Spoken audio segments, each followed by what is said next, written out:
The next question on the phone comes from Keith Cowing at NASA Watch. First of all, congratulations. You've launched a rather unconventional payload into space, one that's generated a lot of buzz. And there's a lot of people, some of them citizen scientists, some of them they're just newbies when it comes to tracking things in space. They're going to try and track the Tesla and understand what's happening to it. You know, like that movie, Dude, Where's My Car? And other than the live webcam today, what is SpaceX going to do to interact with this community of Tesla trackers once the car leaves orbit? Do you have a plan, or are you just going to kind of wait and see what bubbles up on the internet and react to it? We don't have a plan. No plan. The battery's going to last about 12 hours from launch, roughly. And after that, it's just going to be out there in deep space for maybe millions or billions of years, who knows. Yeah, maybe discovered by some future alien race, thinking, what the heck, what were these guys doing? Did they worship this car? Why do they have a little car in the car? That'll really confuse them. I'm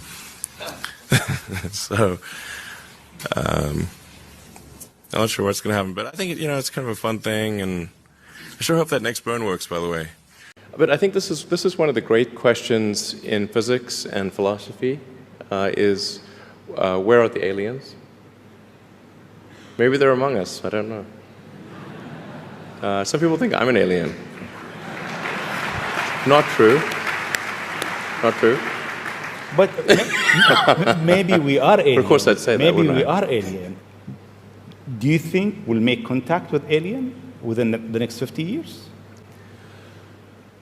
Well, that's a really tough one to say.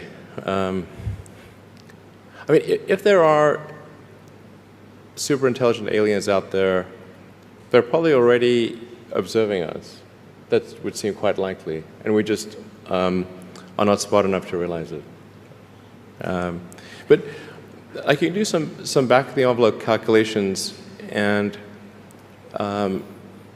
any advanced alien civilization that was at all interested in populating the galaxy, even without exceeding the speed of light, even if you're only moving at, say, 10 or 20% of the speed of light, you could populate the entire galaxy in, let's say, 10 million years. Maybe 20 million years max. This is nothing, in the grand scheme of things. So Elon, you are really quite unique, I feel, in being so interested in the long-term future of humanity. Well, I don't think I'm that unique. You have an institute. Clearly, you're interested in that too. Quite the opposite. I'm curious, your interest in the far future of humanity, when did that begin? How did that start? Well, I think it was when my interest in the future of humanity is, I guess, as a function of reading a lot of sci-fi and philosophy as a kid, and then just sort of thinking about, okay, what's important to do? Like, why do anything? What's the meaning of life? And I came to the conclusion that what we really need to do is make sure that life continues into the future, and particularly conscious life. And in doing so, we'll be better able to understand the nature of the universe and achieve greater enlightenment. One thing I really admire about you is you don't just talk about the future of humanity, you actually start companies and do things about it. So what made you so audacious? Well, I don't really think of these things as all that audacious. They seem like natural things to do.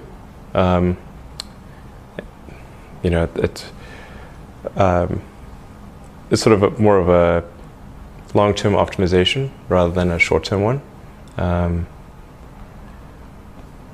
I just, not that I think, everyone should be doing these things, but someone needs to do them. So if I see that, well, somebody's not doing this and maybe I could be helpful, then I try to do something in that regard. Weren't there some people along the way though who told you that that's crazy to start a space company or a new electric car company or another solar company? Sure. I mean, there are lots of people that said that the likelihood of failure was extremely high, and that it was a stupid thing to do. And when I started SpaceX, one of my closest friends got a compilation of rocket failures and made me watch the whole thing. And there were lots of people that tried to talk me out of it. And the joke was, how do you make a small fortune in the rocket business? Well, you start with a large one. And I got told that joke so many times that that obviously I knew the punchline. So I just tell them the punchline, and they would look at me like, "Is he serious?" Or it's like, say, "Why did you start a rocket company?" I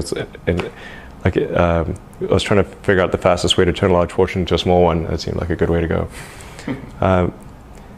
But the thing is, I already thought the probability of failure was high, and that with that the likelihood of success was therefore low,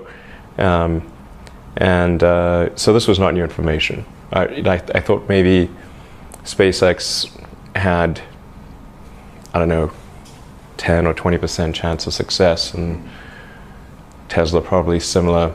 I thought Solar City had a much higher chance of success, but probably still only, I don't know, 50% or something like that. Yeah, I mean, for the longest time, SpaceX and Tesla almost didn't survive. I mean, it came very close to perishing as companies. In 2008 and 2009, with the Great Recession, was an extremely close call. Looking ahead, what do you think are the technologies that are going to have the greatest impact on society?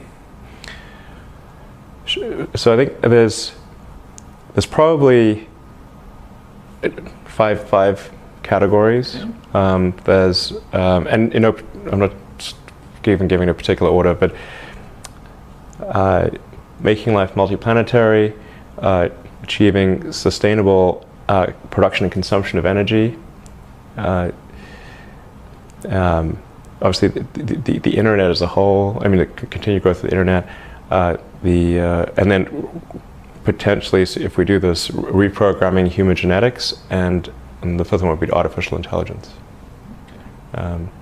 So, working on the kind of the first three, but not the last two.